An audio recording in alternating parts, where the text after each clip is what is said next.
مسجد میں آپ نماز پڑھنے کے لیے گئے، اللہ اکبر کہہ کے آپ نے ہاتھ باندھا، نماز آپ شروع کرنے جا رہے ہیں۔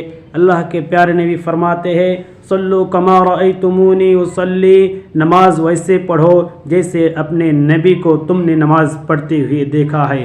جیسا طریقہ نبی کا تھا نماز کا، ویسے ہی طریقے پر ہمیں نماز پڑھنی ہے۔ اللہ کے رسول جناب محمد رسول اللہ صلی اللہ علیہ وسلم جب نماز پڑھتے تھے تو سینے پر ہاتھ باندھتے تھے، سب سے پہلے دعائے ثنا پڑھتے تھے، اللہم باعد بینی و بین خطایا کما بعدت پڑھتے تھے، اعوذ باللہ پڑھتے تھے، بسم اللہ پڑھتے تھے، سورہ فاتحہ پڑھتے تھے۔ آپ نے یہ بھی فرمایا بغیر سورہ فاتحہ کے کوئی نماز نہیں ہوتی، لا صلاۃ لمن لم یقرأ بفاتحۃ الکتاب۔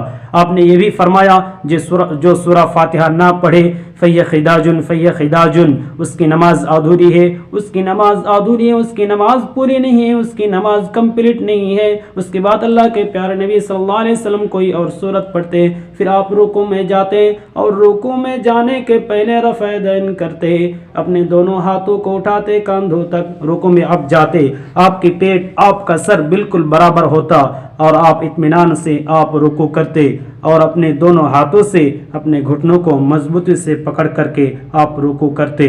رکوع میں آپ نے بہت ساری دعائیں سکھائی ہے، سب سے مشہور دعا ہے سبحان ربی العظیم، سبحانک اللہم ربنا وبحمدک اللہم اغفر لی، یہ بھی پڑھتے۔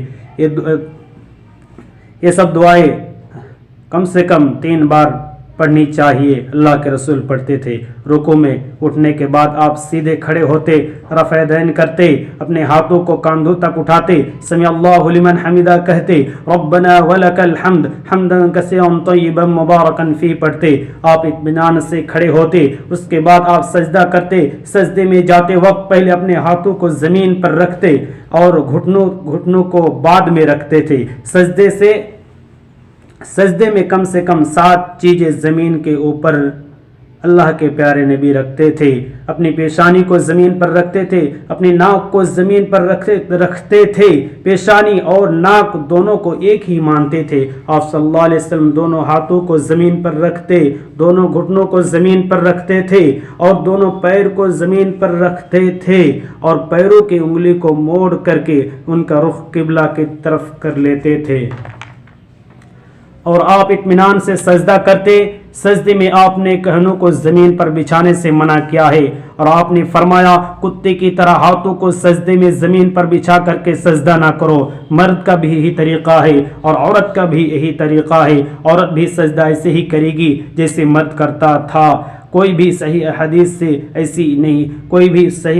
ایسی نہیں ہے کہ مرد کی سجدہ کرنے کا طریقہ الگ اور عورت کا سجدہ کرنے کا طریقہ الگ ہے۔ دونوں کا طریقہ سیم ہوگا، دونوں کا طریقہ ایک جیسا ہوگا۔ سجدے میں آپ الگ الگ دعائیں پڑھتے، سبحان ربی الاعلیٰ پڑھتے، سبوح قدوس رب الملائکۃ والروح پڑھتے اور یہ بھی دعائیں آپ پڑھتے، کم سے کم 3 بار پڑھتے۔ اور آپ صلی اللہ علیہ وسلم سجدے سے اٹھنے کے بعد اطمینان سے آپ بیٹھ جاتے، اللہم اغفر لی وارحمنی واہدنی وعافنی وارزقنی، یہ دعا آپ پڑھتے تھے۔ پھر دوسرا سجدہ آپ کرتے، دوسرے سجدے کرنے کے بعد اطمینان سے آپ بیٹھے رہتے تھے پھر اٹھ کر کے آپ دوسری رکعت کے لیے آپ اٹھتے اور جیسے آپ پہلی رکعت پڑھی تھی آپ دوسری رکعت پڑھتے اور نماز 3 رکعت والی یا 4 رکعت والی ہوتی تھی تو اللہ کے پیارے نبی صلی اللہ علیہ وسلم 2 رکعت پڑھنے کے بعد التحیات پڑھتے اور التحیات میں جو حدیث سے جو چیزیں ثابت ہے، التحیات کے شروع سے لے کر سلام پھرنے تک آپ اپنی انگلیوں کو اٹھائے رہتے تھے۔ اور یہ ہمارے پیارے اور یہ ہمارے بہت سارے بھائیوں نے جو طریقہ بنا لیا ہے، اشہد اللہ کے اوپر انگلی اٹھاتے ہیں، الا اللہ کے اوپر انگلی نیچے کر دیتے ہیں۔ معاف کیجیے گا، یہ صحیح حدیث سے ثابت نہیں ہے۔ پورے تشہد میں التحیات جب سے شروع کی ہے، سلام پھرنے کے ٹائم تک آپ کی انگلی اٹھی رہتی تھی۔ بیچ میں آپ اپنی انگلیوں کو حرکت دیں گے جب آپ درود شریف پڑھیں گے۔